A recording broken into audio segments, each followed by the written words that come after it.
And we're live. Perfect. AFK.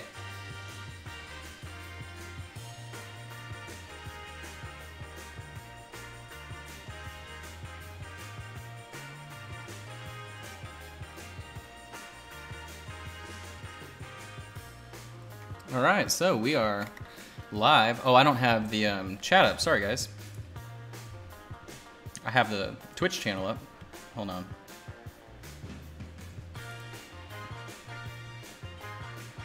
I'm getting an ad on Twitch. Where's the chat? Here we go. Pop that chat out. Here we are. All right, we can see the chat. Alrighty, everybody. Hope you guys are having a good day hanging out. Actually, let me share this on my Facebook. I always forget to do that real quick. Give me a second. I'm so used to it doing it automatically. Hop over here. What's up, Scott?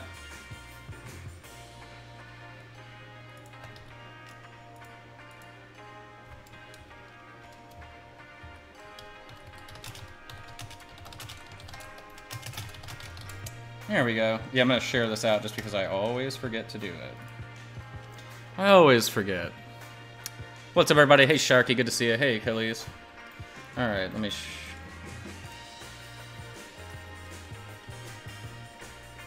All right, I'm gonna share this. Share it to a group.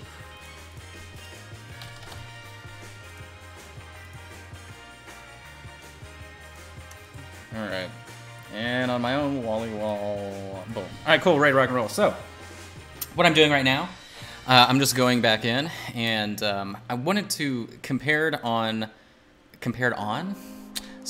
to how bright we edited the wing. So if you weren't here yesterday, take a look at the wing. Wow, look at the wing, because this is what the wing looked like yesterday. So just to give you an idea of what we're doing, I'm going back in and rendering in that nice phthalo green. But because of the increased amount of green here, I need to brighten up around the neck and the shoulder. So what I'm doing is I'm taking our tanned skin color, and I'm going to be going in onto the scales, relayering it up a little bit, and then going back in with more phthalo just to give us more color. I feel like because of the amount that we increased, it just didn't really make sense with how dark, or not how dark, but I guess the actual level of difference, like the contrast locally right here in some of these areas didn't really match up. So we're just going to go back, brighten it up. I'm just applying the tanned flesh color directly on top of our phthalo green that's underneath before. Why? Well, it's not going to make a difference, and it'll just brighten everything up when we tint it back down a second time. So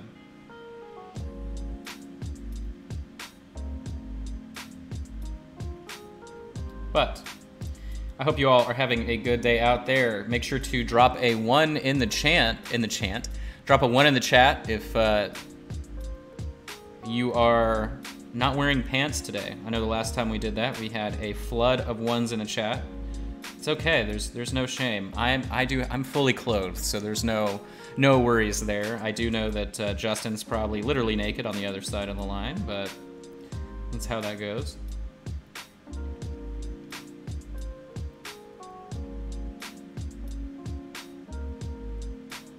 I've already seen more people's Panthers from Monday's Miniature Monday episode. So there you go, we got some 1s. But definitely happy with the results. I think everybody was able to follow along with that really well. And hopefully it helps you out. Kind of like a nice little safe foray into implied fur and texture and everything. And then also that just real shine that you get on super slick hair on a panther. So, and I do want to see people doing more of the lion as well, because everybody that bought that kit also got the male lion. So if you paint that up some kind of intriguing way as a black lion or however it works out, I definitely would love to see that, because I know some people are already headed in that direction with theirs. So.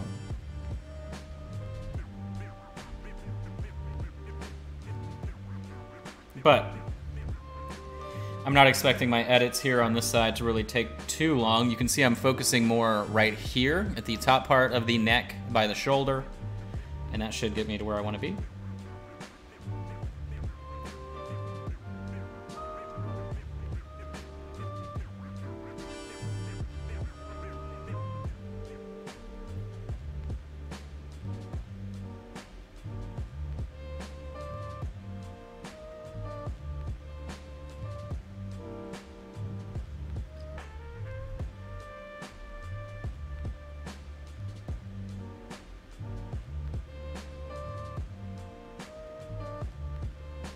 So really it's just a question of how far down I take it to. I didn't do the tops of any of these lower scales, so I'm definitely going to be doing that.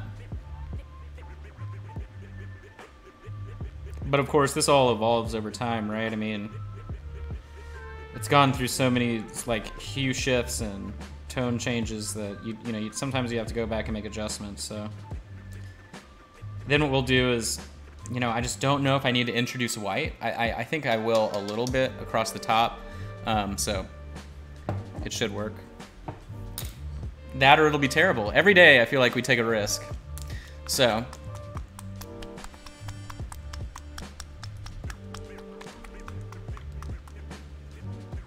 hey guys, oh look, we have all the people showing up now. That's good.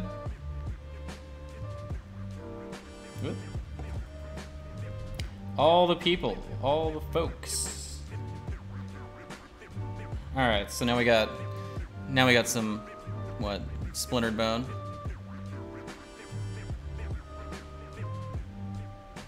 Shout out to my mom that just liked the post I did with this link. I wonder if she's gonna, she obviously doesn't have a Twitch account, but if you're watching, Mom, hey.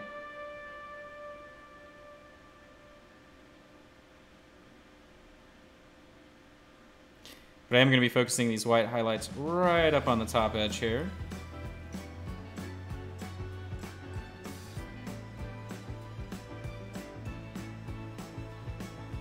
And then right up in here. It's very limited.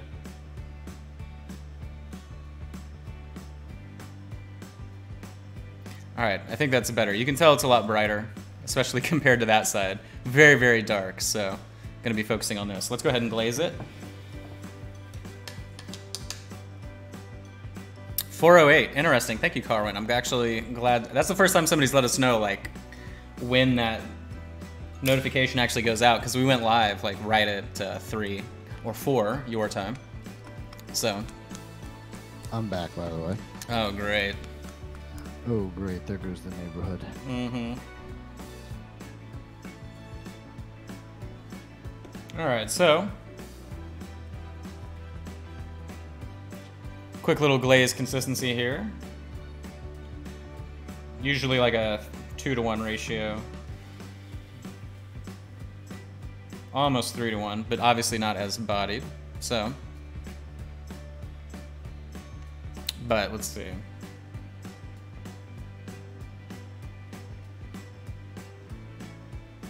It's too thin, we'll do it again, but I don't think it'll be really a problem. I heard some of the kits made their way to Europe. I think, what, yesterday they went live? So, or I don't know, whatever the time difference is, right? But also, Justin, we've now found out that it's about an 8-minute delay from the moment we go live to where people get the notification. So, if that helps anything. Oh, it helps all the things. But yeah, I know we didn't know that previously. It's kind of interesting that it takes that long. Yeah, because there are some people that also just never get them. Yeah, and same. Yeah. I don't understand why Twitch's notification system is so just inconsistent. It doesn't make sense. Vigo, yeah, we were here yesterday. Monday, Tuesday, Wednesday is my current slot here on Twitch. So you can see we're tinting the colors. That's why I like to use the flesh tone as well, because it's not as intense as the white, but it still gives us that perfect glaze for phthalo. Perfect. I'm just going to use water. I'm not going to use any color here, but I want to taper it on top of the scales. That's my way to kind of ensure I can control the amount of the glaze that's actually happening. So, there we go. I think that looks better than this side, but we won't know for sure until it actually dries. So we're gonna have to wait a second or two. Could hit it with the airbrush to make it dry instantly, but I think we're doing okay. Pretty sure.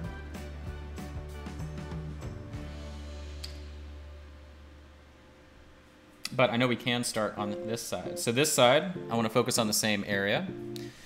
So, hey Zambi, it's good to see you. I saw you share. What'd you share? What did you share? You painted something small. I saw it today in the Reaper group. What was it?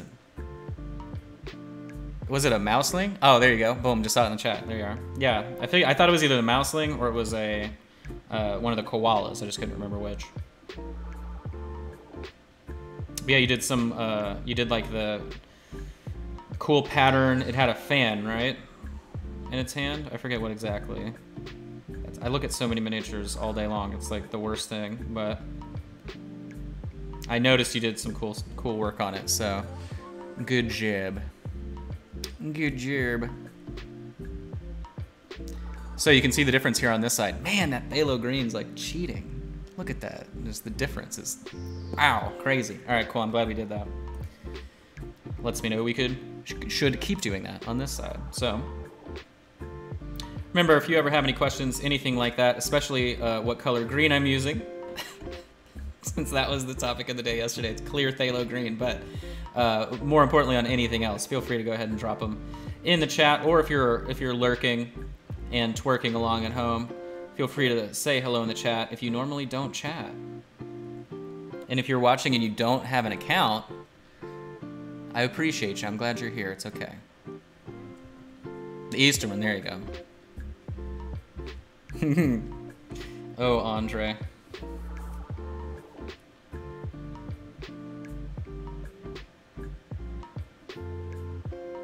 I'm gonna go back and re-edit this part of the scale.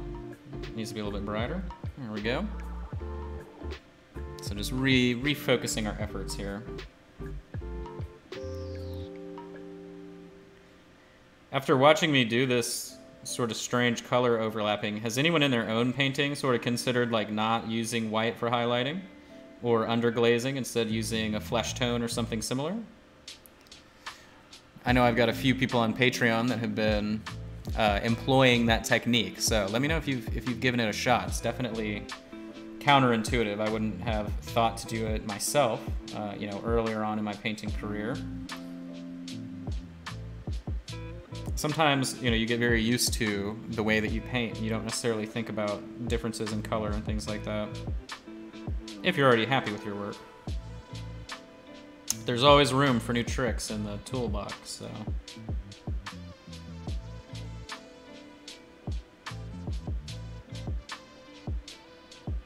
All right, so I think we did this enough on the top, right? I feel like we need to go down.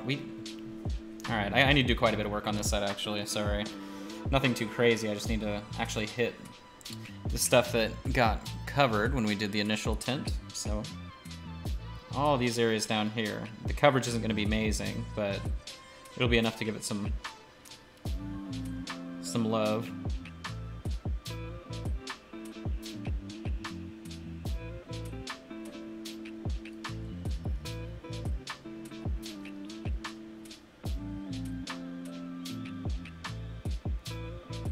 Go, and I don't think I want to do it right around there, so how far do I take it? I can go down here, tops of these scales, and we'll see. Oh, so I did announce my ReaperCon class for next year, or this year, I suppose, yesterday. They opened up they did the invite out to instructors again early, right? Obviously, anything could change if it needs to change, but that being said, they did put the call out. So, you know, my plan for next year, or this year, I keep saying this year, right? This year's ReaperCon was to do more of the dueling brushes. So if you guys caught me in the dueling brushes class I put together last year, just sort of as a concept to see if it would work, I wanted to do more of that, but then I realized with the way everything is right now, I wouldn't necessarily want to tie my schedule to people that may not be able to come, right? So like, let's say I set it up with Dave Colson. I know he'll be here most likely, but let's say, you know, there's still Corona stuff going on in his neck of the woods. He doesn't feel comfortable traveling, right? Like here, I'm already in Denton, so I'm gonna be there immediately. But let's say someone doesn't want to travel, and that's my entire like plan I've had. Well, that kind of puts me in an awkward spot. So instead, I'm just going to be offering one class 4 times. 3 of the sessions have 12 people, and then I have an early morning session that will have 16. And I did more people in that session specifically because I know everyone will be more awake. You know, if you've ever been to ReaperCon before, you know that later on in the day that it gets, you will start to yawn, and fade away if you take a demo class or anything like that. That's pretty standard. So I wanted to get people early in the morning. And beyond that, I'm not going to be doing anything else. So my instructing aspect of ReaperCon will be finished before lunch on Friday, which will then leave me open to do stuff with Justin. I know that there are plans in the work there. Do Warlord games, obviously, with Collins and anyone else that is bringing an army. And then also do stuff in the main hall. So like last year, I just sat with people and painted on Sunday, but my plan will be to do that pretty much the entire convention, that I'm not doing any other sort of official thing. And then if I can start setting up the dueling brushes again, I feel like that is probably going to be a streaming thing. We'll be able to do on the convention floor and or do it on the convention floor at a scheduled time as sort of one of the unofficial events, and have people come hang out, watch the demo, ask classes and everything like that as well. Ask classes, ask questions, and everything that that involves too. So, but that's kind of what I am planning on doing. You know, last year I did 6 classes and it was a lot to handle. Definitely took me out for a few days afterwards. I was so tired.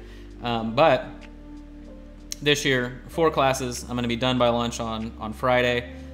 You know, if you're someone that can only make it on the weekends, things like that, that's why I do want to offer, right, me being able to just be open to people, have you come hang out, ask painting questions, whatever, and then doing additional events outside of the classrooms themselves. And I know that the classroom space is limited, obviously, with the size of ReaperCon and the way that it's growing too. So that just allows me to get all my dirty work done up front. And then I can just offer things for people that can't fit into other classes or just want to, you know, do something with me in general. So, but it should be pretty fun. The dueling brushes, I did see your question.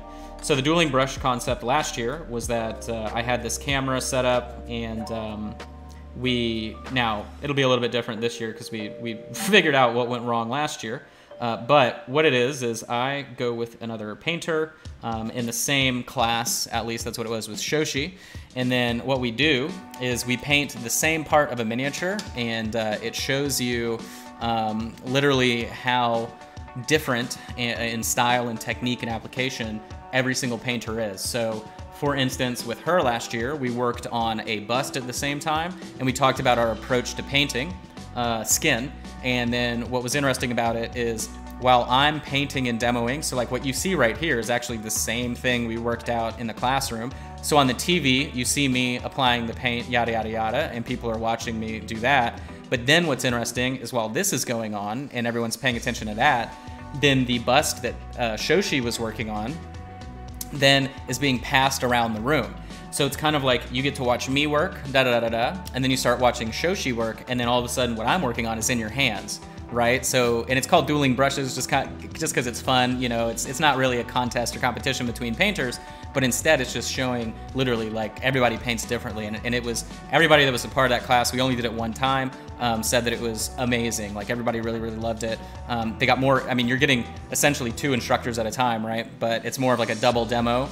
And then I think the most interesting part of it was the dialogue between Shoshi and myself being like, oh, why do you do it this way? And then you watch us get to nerd out and talk about the difference in our application of paint. And I think that everyone that watches that then gets even more information because it's like, well, we teach a certain way, but then when we talk to each other, it's kind of like, oh, because of this and this, and everyone's like, wow, this is really cool. So, but that'll be something that I'm going to be setting up, you know, once I know who's actually going to be there, what the lay of the land looks like and everything like that. But otherwise, big old wet palette class is really what I'm doing this year. And the wet palette class too, by the way, is really like a it was the most concise way that I could teach you everything that I do, because it all relates to a wet palette. So if you actually look at the 4 topics covered, it's all the way from like brush control to glazing, washing, like literally everything that I do that you see me do here every single day. So it isn't just really about wet palettes, wink wink, it's more like how I use it to do all of my painting. So it should be a really, really good demo. Definitely looking forward to it whenever that information is sort of finalized and everything, and they put the class schedule and all that good stuff. I think people should be pretty excited. But yeah, so again, like I said, I'm doing it on Thursday evening and then on Friday morning. So if you're someone that can only come on the weekend, and you want to do something with me, you know, your best bet is literally just hanging out with me wherever I end up, because that's also part of the plan, and painting, or doing some of the other stuff I have going on. Like if I'm streaming with Justin, you can obviously hang out and you know, watch me there, and then whatever other events actually get set up too, you can just come and hang out, and also look at things while I mean, that's the thing, I leave things all over the place. Like I've got work I know that'll be with Mark Norton at the Frozen Ninja booth if he's able to make it. Like I'll have stuff all over the convention again this year, but I shouldn't be as hard to pin down. I know if Gregory's in the chat, since he was sitting next to me at ReaperCon last year, and people kept like trying to find me to ask questions about the palettes and stuff. I'll be easier to find. He was like, dude, so many people keep coming here and you're never here. I'm like, well, I'm teaching 6 classes. It's kind of hard. So, but yeah, that is my tentative schedule since that became a thing last night. I wasn't really expecting it. And I was on the phone with Sydney, and I was like, I gotta let you go because I gotta immediately figure out how to type up the description and everything. So, but yeah. Let me see. Oh, Sydney's in the chat. I'm now looking for the flubber consistency in every wet palette video. Yeah, it's funny. But the flubber consistency is whenever I'm making a wash. So that's kind of, even though like this, you can see right here, the glaze that I'm doing does have a similar consistency, but the amount of application is so much less. All right, so we brighten this up.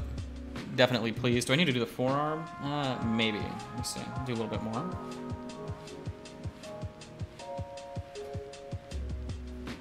Okay, so I'm gonna go back and tint one more time on top of these areas that had a little bit more white in the highlight. So, Carwin, let's see what Carwin has to say. I used a wet palette for the first time today. It worked great while I was painting, but when I stopped, the paper started to bubble and curl back up. Is that from the sponge being too dry? The answer is yes. I put enough water in my wet palette to literally flood a house. The amount of water that is on the wet palette should be like this. We'll do a little illustration time here. Hold on, let me clean my brush so I don't ruin my brush. There we go. All right. If this is the side view of your sponge, so this is the top of your sponge, right? The water should be just like that. Like you should fill it almost to where it is on top of the sponge. I mean, it's like right there. Like if you touch your sponge, it should flood like a lake, right? So then that way, whenever you put the actual parchment paper on top of the wet palette, it just literally lays down. And then you can just take your fingers like this, you hold it on the 4 corners, you let go a few seconds later, and it's ready to go. So, but yeah, that's, if it's curling, that means it's drying. And typically, unless you are like, you know, painting outside in Arizona or something, it shouldn't be doing that. It should be a little bit nicer to you. So hopefully that helps. Although today is an absolute beautiful day outside. Yeah, it's gonna be low 90s today out here. Is it really? Yeah, it's real weird. So what's awful too is like this week was so bad for allergies, but that means next week is gonna be even worse. So. Oh man! I didn't realize it was supposed to get to the 90s today. Yeah. That explains why my house feels like an oven right now. Yeah, bro. You swamping, huh? Oh, no, I'm not that, but that is on the horizon if I don't do anything about it. Welcome to the swamp. Population 2. That's a joke. that's a joke. All right. Anyway, we're gonna get back to painting. Oh, sorry. That you guys are hearing the messages Sydney's sending. I just now realized that, but she can hear it. Remember, they'll hear that noise every time. All right. So I'm pleased with the upgrade in lighting that we've done here. I'm gonna do one more application on the left-hand side. I'm gonna do the white separately, or actually, you know what? We can just mix the color. I don't know why I always do this. Now it makes sense to do it. Previously it didn't because we were trying to do a glaze. All right, so I can get much more accurate here. Let me check.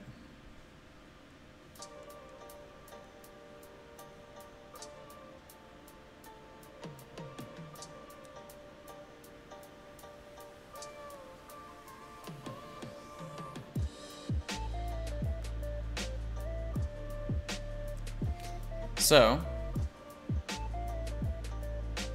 what I'm doing now, is that even English that I just spoke? What I'm doing now is I'm taking the white mixed with the phthalo to really manually go in and punch out these highlights. Essentially, I goofed and I forgot to add the white before I glazed, but that's fine. So we can do this too. It works just the same. Anywhere I need that highlight to punch a little bit more is where I'm gonna go back in. Yep, that's what I was looking for. Yoink, there it is. The focal length is so strange on this because it's a twisting, rounded miniature, so it's kind of harder to finagle and wrangle, you know? Justin knows all about finagling and wrangling. Oh, yeah. On the side, Justin's a professional cat herder at Reaper HQ. He makes things happen. The hilarity of how close to true that actually is.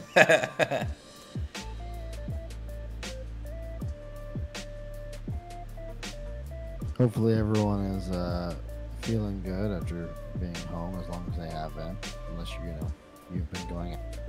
But for those of you who are still in quarantine, hopefully you're staying sane with our streams. Yes, I'm hoping we're bringing people a little bit of a break. So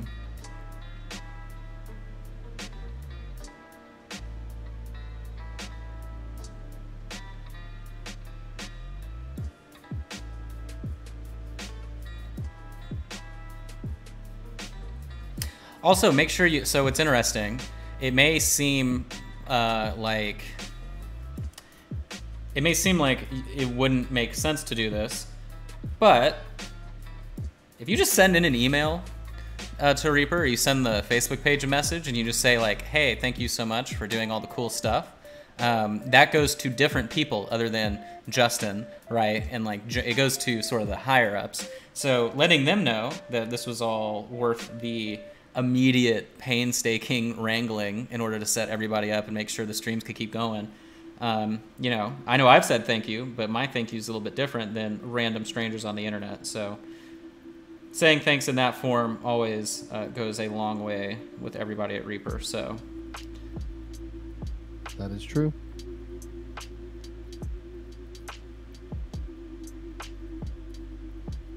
All right. So I am happy with everything that we did here. Just a quick little highlight update. Because yeah, Ed and Dave are so busy right now managing everything from afar, which is, you know, anybody that's working from home right now realizes like if you're working from home, you're only really working at like a certain percentile, right? It's not the same as being in the office and around everything all at the same time and then all the stress of the situation. So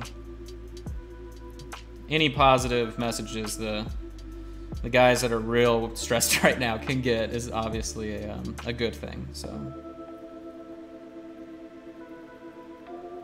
there's even a part of the Discord channel now where people can drop little thanks, which I think is pretty cool. So if you're on Discord and you haven't seen that yet, it is in the Reaper Discord.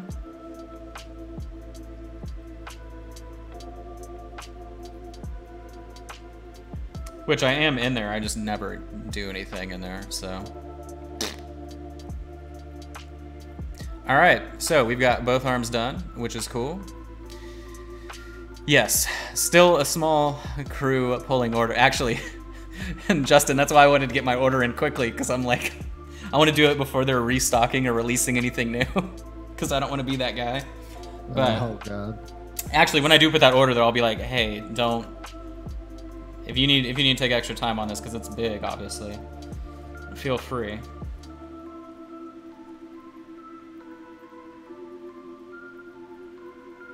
They're probably going to see it and be like, is this a retail order? Aren't we supposed to not fill retail orders? So I'm just going to go in and glaze. En glaze?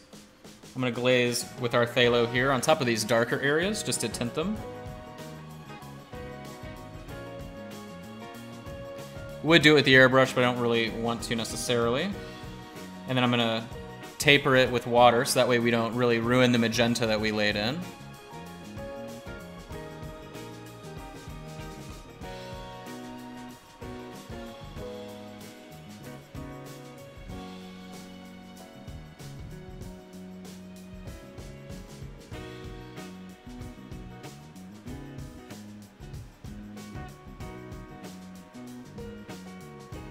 Because I still want these darker areas to have the phthalo.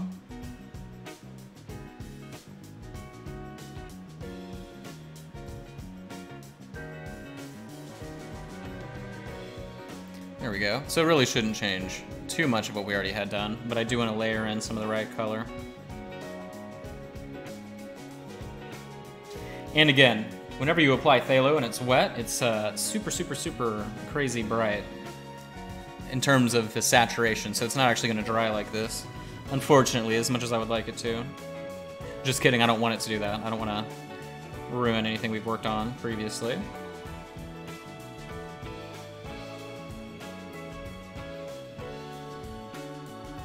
I know I'm randomly moving to the shoulders there, but it's because it's been bothering me. It's like too much of that outline color is visible. Okay, cool. So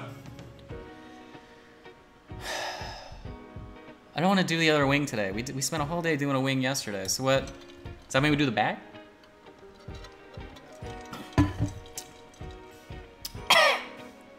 Oh, we're down the wrong hole. Ooh, sorry. Not fun. I hope somebody clipped that because I'm sure it looked amazing. All right. Wow, my eyes are watering. That was terrible. Oh my gosh. Let me change my focal length. There we go. All right, I'm gonna reconstruct a lot of this back scale situation. Restructure. All right, let's do it. Really shouldn't take long. Actually, I mean, this part of the dragon didn't take us long to begin with anyway, so I'm really not too concerned. Just gonna go back in and do all of the line work that we covered up initially when we were adding in and layering our shadows.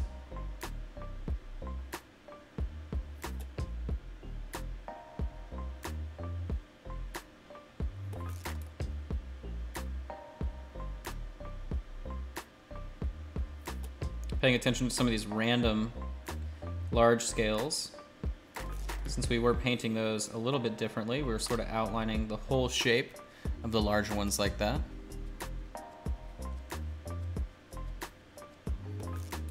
So in the chat, let me know what you guys have been working on. What projects you've been painting, if you've got, you know, backlogs you've been working on, if you're trying to paint up a board game while you're at home. Anything like that, let us know what you've been up to. I know I mainly frequent the Reaper Facebook group, so I see a lot of that stuff. But if you've been working on a different game, anything like that. What are you, Justin? See, why is Justin breaking the continuity by sending me Facebook messages? Oh, but Justin, that is so good. That is, it's quality. Well, and he bought it at TJ Maxx on clearance. That's the other part that's missing. So he was like, ooh, a come up. I found some good cologne here. Oh, that guy. Yeah, that guy I think is probably the scummiest of them all. I kind of agree, actually. Sydney's favorite part was when he was like, as you can see, my wife's pregnant. Can't wait for her to get back in the gym. Sydney was like, wah! Like, just immediate rage. Wait, I don't remember him saying that second part. Oh, yeah. So he's like, I can't wait for her to have this baby so she can go back to the gym. I was like, what? Scumbag alert. God, that guy is something. That's when he was talking about, he's likable. Like, well, that's when he was like, yeah, Sydney, yeah, exactly. She's like, let's not forget about the nanny. So then he's like, look at the nanny I found. Like, oh God. Oh yeah, his nanny was. Yeah, I do remember that part. And she was like, oh, they're bilingual. And I'm like, what, are you getting a mail order nanny? Like, is that literally what's happening? Yeah. I probably think that is what was going to happen, but... Well, Bex, unfortunately, this particular human being is, I think he's kind of like a cockroach. I don't know that you could actually kill him. Yeah, exactly. He would catch COVID and like not have any symptoms. Like that's how lucky this dude probably is, undeservedly so. Completely agree.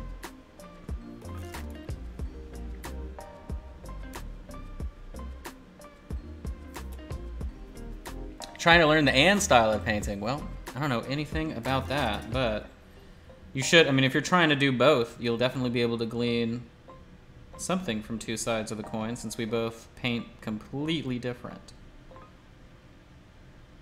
It'll probably cause you to invent something new, if I had to guess. I mean, that's kind of the best part. Like the gentleman who pretty much was like, "You're not a good painter" yesterday in the chat, right? So you're allowed to like whoever you like or whatever, but that's the thing. Like, if you take everybody's advice and try it, you're probably gonna find something that those people don't know, right? Because they're used to painting the only way that they like to paint. So I'm always a fan of that. Just like people, if people ask me who to follow on Patreon, I'm always like, you know, I'm like, yeah, you can follow my Patreon, but here are the people that I like too. You know, I always think it's important. And what's funny, so like, other than Nico D's from Little Demon, who I think paints similar to myself, just in a extremely different way, and he's a genius in his own right. I was explaining to Rex Grange, who's ReaperCon alum, you know, MSP gold winner, you know, all around good dude. And I was telling him that, like, the thing that makes me the most excited is when I look at someone's paint job and I have no idea how they did what they did, right? So typically for me, that means someone that paints in a completely different style, because that means it's something I'm not familiar with. And to me, that's the most sort of exciting part about painting, because I can look at a paint job nowadays and like literally be like, I know how all this was done. And so if I'm ever totally stumped by something, that's what I find the most intriguing. So, and those are usually my favorite painters. And then I look at how they paint and I go, I wonder, you know, if that makes sense for me to do. Or I just kind of glean from things and implement them in my own painting style and method. But, you know, that's the way that it goes. You're talking about art. There's never, unless it's, you know, going to ruin your materials. I even think that's what Justin and I were saying yesterday, talking about that dude. It's kind of like, you know, unless you're just going to break something, there's a million ways to paint a miniature. So there are, yep, absolutely. In fact, I like the like to your point, these styles that people create, because then that makes new styles that then other people then learn from. Right. And then, you know, if everyone did everything the same way, it'd be really boring. Right. Well, and that's what's cool, right? Is that, you know, if you look at all the miniatures that were being painted in the early 90s and all that stuff, even early 2000s, late 90s, there was definitely a clear, distinct style. And then as more people were able to, and it's because of the studios, right? So like Games Workshop's a great example. The Citadel style of painting, everybody knows what that looks like. You know, like it's how they present their product, and they have for decades. So, you know, a lot of the change that's been happening now is that, you know, it's no longer just, ooh, we look at what a company puts out and it's like, oh, this is cool, and I want to emulate that. Instead, it's, well, you have groups with 20,000 people in it, and you get to see hundreds of images of different people painting every single day. So now it's like inspiration overload from all the different techniques and things like that available. So I think that's kind of the coolest part, right? When I was learning to paint, there were no videos. There wasn't, I couldn't go online and do things that way. So, hey, Jacob. Hey, how you doing, Jacob? Oh yeah, you like the auburn shadow? Yeah, like I said, the auburn shadow is like that color is absolutely gonna get overused. It'll be like clear magenta. I'm gonna find every reason to always use it. Well, Red Wolf, I will say, you'll get hooked, I promise. There was a period of time there when I did nothing but paint all my Kill Team stuff, and even though it came out poorly, it was a lot of fun. I've seen Justin's work, and I mean, it's not like garbage quality, but no, I'm just kidding. It's garbage quality. Don't you sugarcoat it. No, I'm kidding. I don't know if I've seen anything of yours that's painted, to be honest. I've seen Collins' stuff. It's probably some quality dry brushing that's meant for like tabletop play at best. Well, so that's the opposite thing, right? Like, I know you like to actually play the games, right? Like for me, correct. I like the painting side. I would never.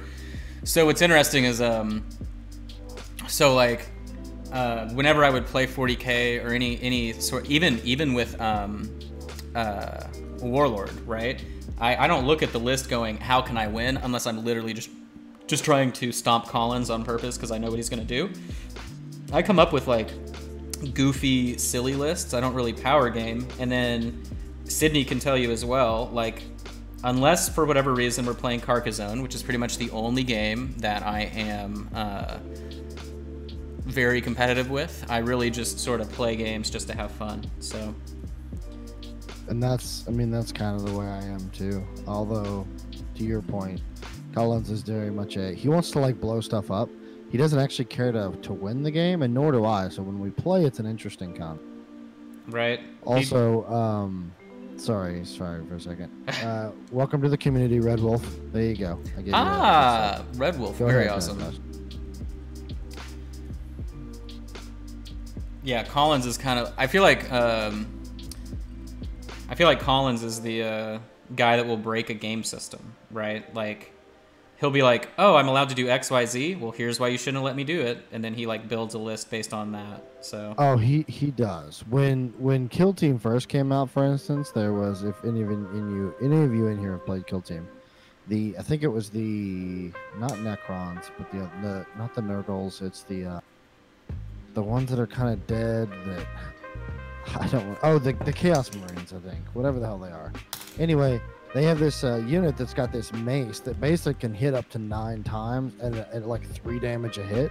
And they originally allowed you to have 3 in one like kill team. That's stupid. Naturally, he took all 3, yeah. And it was beyond unfun to play against. Yeah.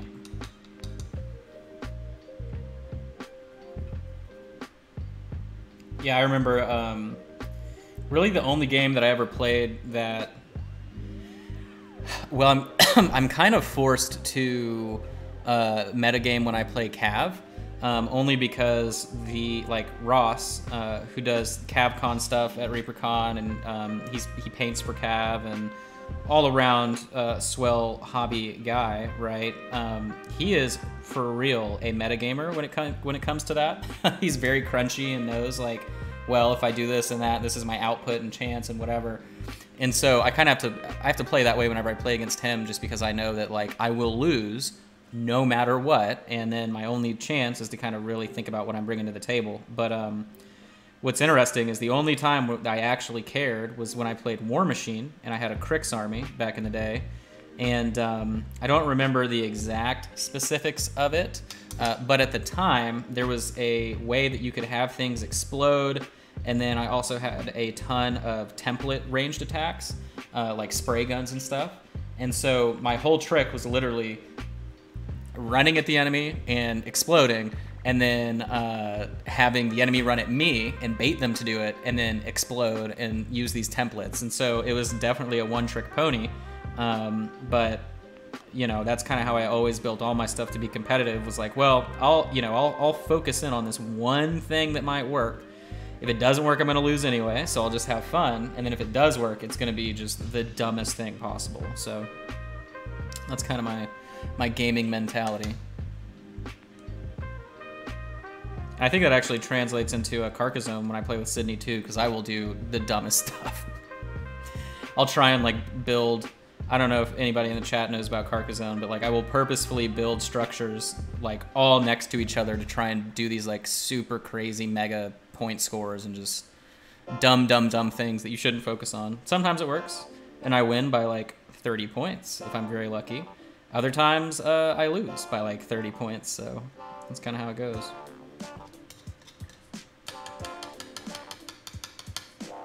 Carcassonne rules. Let's see.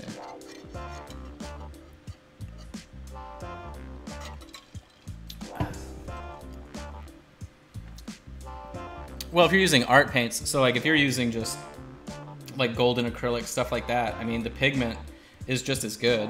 So, I mean, there's no real issue with that. Like when it comes to miniature painting, the focus on quality is always,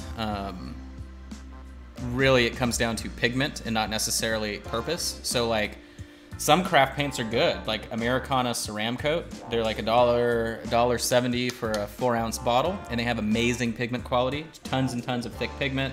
But if you're buying apple barrel paint, right, 50 cents from Walmart or wherever, the pigment is way different. There's a reason why the paints are so cheap. It's because you're not getting the same amount of pigment. So, you know, it all really comes down to it. But if you're using fine art acrylic, stuff like that, you've got everything you need to do some killer work. It's just mixing it to a good consistency, right, or getting it to layer correctly. All those things that miniature paint have things built into it to help out with that process. So typically, some brands obviously like Chimera colors, things like that, those, or the Scale 75 artist colors, those are just literally straight up fine art acrylics with expensive branding on top. So it is what it is.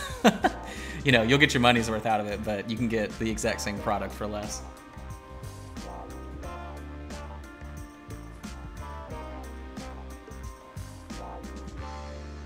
So we're doing the exact same thing. We're focusing on the other side of the tail. You can tell right there is the phthalo dries, all of our new highlighting there going into effect.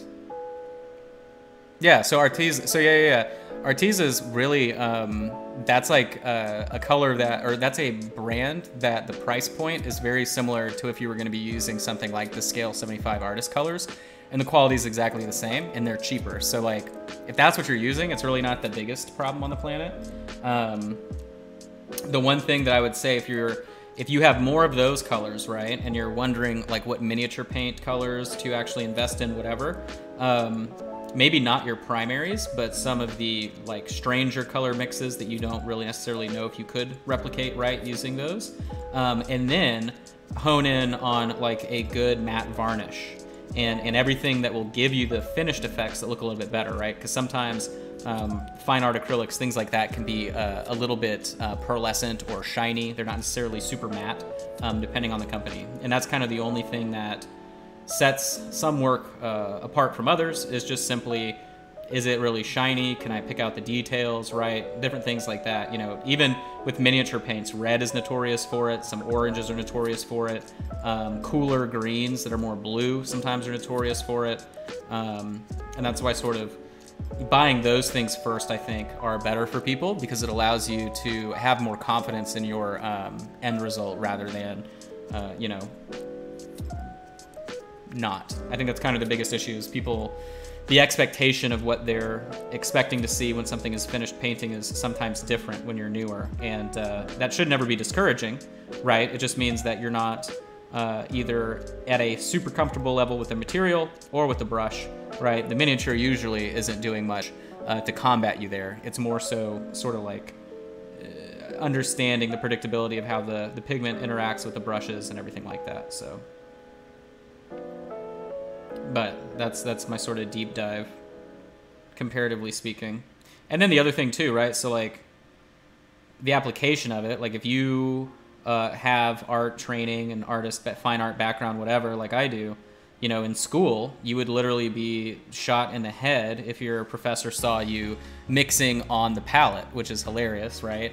That's a huge no-no. You're supposed to be, or with your brush, right? You're supposed to be using a palette knife and getting these pure, clean pigments when you apply it to your painting, yada, yada, yada. But that's literally like 90% of what I do now is mixing with my brush on the palette. So it's interesting too, depending what you're used to, if you're translating those skills somewhere else. Or if you're like Shoshi from Shoshi's Minis, right? She was a watercolor artist before she started painting miniatures. And watercolorists have the easiest time becoming miniature painters because they're used to working with paint at this consistency. So it's just kind of interesting how it plays out depending on the materials you're used to and what kind of background you have when it comes to art. So, and if you have no experience at all, it doesn't matter, because comparison is the thief of joy, and you should just enjoy what it is that you're working on. So that it is. Okay, Justin. All right, Justin. Stay away. Get out of here. We don't need we don't need you to piggyback off that comment like you just came up with it. All right, stop. Well, I'm watching you. I'm gonna mute you. All right. I haven't heard that quote in a long time, so it's one of my favorites. It's a good quote. I got hoodies and hats with it on it.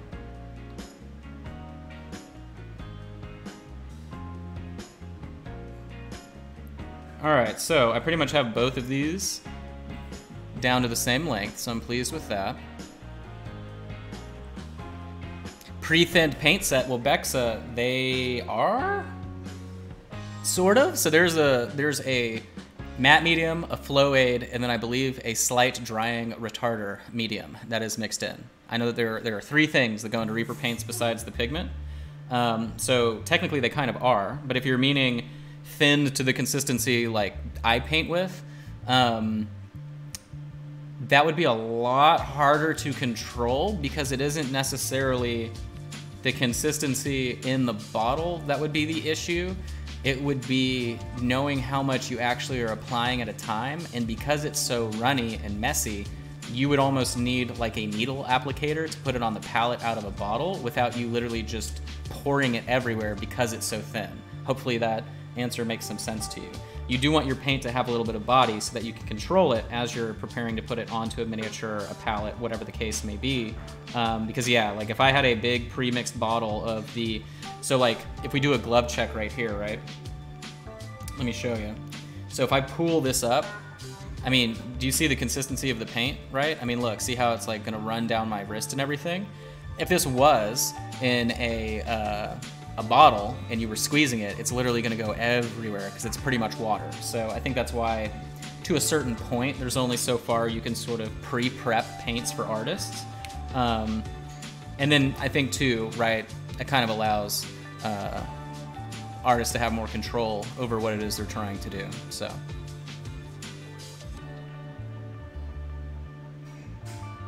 Hopefully that makes sense.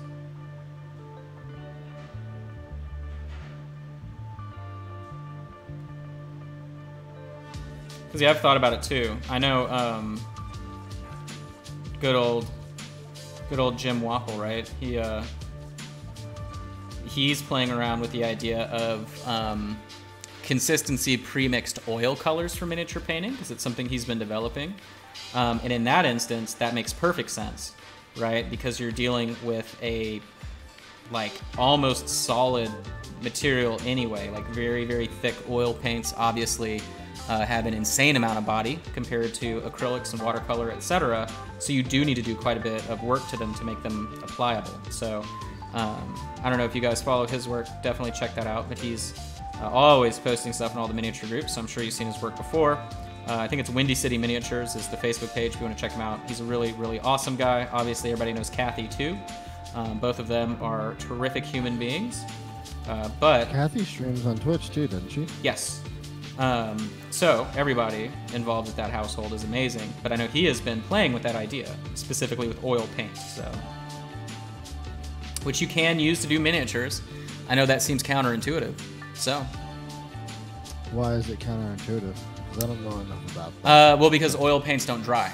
So oil paints remain active forever, right, almost, and unless you varnish them in like a very hardening resin, then technically you could always reactivate them. So like there are some paintings that are in museums from the 1800s. You can walk in today with a little bit of mineral on a brush and immediately start changing the paint, right? But the issue is the drying time. It stays wet for days, hours. So then what you mix into it are white mineral spirits, some other stuff. You can use different things as well. You can use oils that dry fast, things like that. But you have to add an agent to increase that dry time so that you're able to apply multiple layers like we do when we use acrylic paint, which dries air, right? It dries immediately typically. And then even watercolors, right? Same thing. It's just pigment and a ton of water.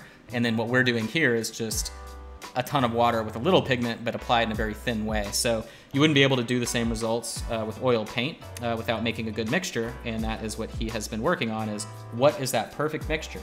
The benefit of using oil paint over acrylic paint comes down to being able to blend your transitions. So the same way that I use water to do all of my blending work and tapering and feathering and all that good stuff, you're able to just literally move around and blend as if you're using a smudge tool in Photoshop by doing oil.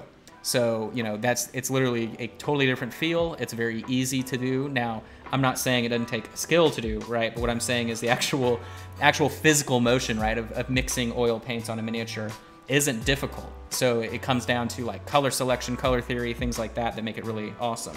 But that's why you would need to That's why it's counterintuitive to answer your question specifically, but that's also why you need to go in and add additional work to any oil paints that you're going to use for miniatures.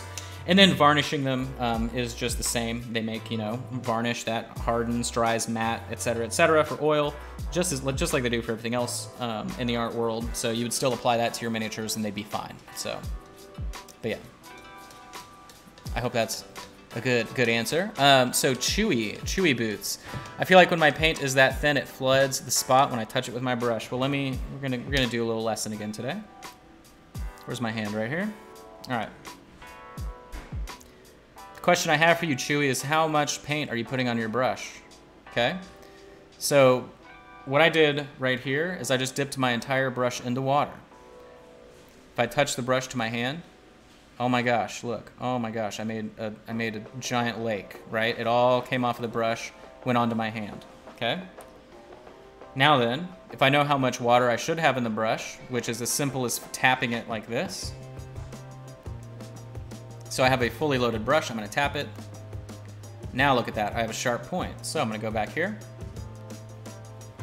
So instead of this huge river of water that was flowing everywhere, check it out. This is why a natural hair brush is so important, because it actually controls the speed that the water is escaping. Now I'm saying control, that's just the best word to use, but it limits the amount of water that actually flows out between all of the hairs based upon the pressure that you're applying. So yeah, you could make it all come out and flood like I just did, right? You can see there's the reflection of the amount of water I just put on there. Or very gently, right, you can get these thin, clean lines. So that's kind of how it works. Let me see if I have another color here. So now that my brush is loaded with water, I go and grab a little bit of paint from the palette. So you can see here, this is how much paint I'm always applying to the brush, typically. It's right on the edge there. So the brush itself is full of water, or it's just wet. Now I do need to clean this brush, obviously. All that gunk on the metal edge there, the ferrule, is no good. But as long as I have that, I'm able to get this really awesome control to do really thin work. See this? You never want to apply pressure with your brush from directly above, because you'll never get good consistency. The brush tip will bend and push in different directions, as you can see there. Instead, you also want to make sure you're coming at an angle, because you'll be able to get these tiny little concise marks and you'll have control while you're painting. So hopefully that tells you, right, how I'm able to control that. That's just brush control using a wet palette, which is a part of the ReaperCon class, hopefully. Everybody will be able to take. Assuming you can sign up at the times that I'm offering it, right? But I hope that answers your question. I think that was probably the answer you were looking for. But looking at everything that we've done today, so I knew that we were going to work on the, let me back this boy up real quick. All right, so I knew we were gonna work on the back and the wing, and I think we have done a great job. We've increased all of the lighting here on the neck, across the shoulders. We added the tint. You can see the phthalo tint on top of the magenta, which is interesting, right? We applied magenta all over all of this, and depending on the color underneath, you either get a beautiful purple, as you can see there, or you get this kind of orangey, coppery red. Of course, from below, you know that we added that auburn shadow color, so that's why that happened. So we increased the brightness there. We increased the brightness all over this part of the shoulder, the top of the neck, and then we cut through and we did the tops of the back of the hips. I even did a little bit of the phthalo in there, and then we moved our way down almost to where we got to the bend. So if I had to predict what we're going to do Tuesday, if I'm streaming next Tuesday, or no, tomorrow, I'm not saving it. So yeah, I'll be streaming tomorrow just on my own accounts on Facebook, YouTube, and Twitch. So we'll be able to probably knock out the entire tail or the entire wing, leaving the entire tail. Then it's just gonna be detailing out whatever sections don't make sense. I'll probably tackle, I need to do a lot of cleanup on the little Bones villager that we have destroyed here. So I'll probably do that before we work on him, but that will probably take a session, doing a poor distraught little victim there. So, you know, we're still looking at a few sessions. I've been considering too the best way. I'm not a master with green stuff, so I don't know, but I do want to replace some of these broken features. So there are like broken little claws, things like that. Like there should be one up top. So I can sort of approach those issues With these, right, like this spine is broken right there. So, you know, I can try and repair those as well. It just depends on what it is. So yeah, this villager is not a part of the actual sculpt. So as I've explained off and on throughout this whole process, this is a 3D printed prototype of the final miniature. The final miniature will be cast according to the plan in a see-through material. That way you can make it look shadowy or whatever you want. Mine was broken when they gave it to me, so they had glued it back together so they could keep showing it on Reaper Live and everything. But then I had to go in and do a lot of repairs, and then it broke a second time after we had already worked on the miniature, so I repaired it, and we're gonna have to fix that whenever we address the wing. So a lot of it is broken, and the victim was added to hide the fact that they lost the fingers on this arm. So, you know, we have the fingers right here, but these were totally missing, snapped off, and so he's dragging this guy. So I had to resculpt this entire portion of the front of the base. This is all green stuff to give this a little bit more backing. And then this is a bones villager that I just threw in there.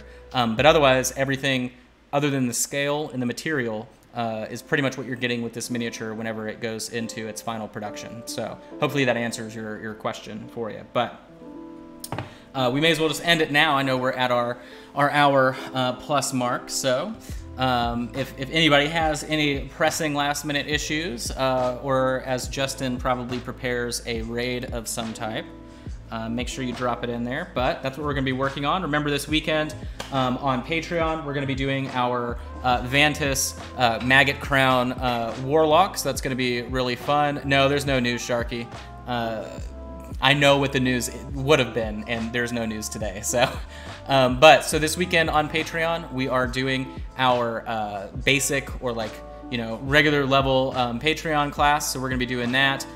Working on a Maggot Crown Warlock, so that'll be really cool. Bones Black miniature. This is the example from the advanced class that we did from last month. If you're interested in that, follow that URL right above my finger, patreon.com/minipaintingstudio. That's the best way to support me as an artist, or follow along with the the Amazon stuff as well. You can check that out at minipainting.studio. Sometimes there's a link in the chat as well, but it looks like we're going to be rating Jacob Jansen. So make sure you guys give him the Reaper love. I know he's very familiar with it. So. Yes, he is. All right, guys. Thank you very much. Keep being awesome. Spread the Reaper love. Hang out with Jacob for a little while. He's a cool dude. Thanks, cool dude. Josh, again. All right, we'll catch you guys later. See you guys later. Bye, Holly. Bye, Rebecca.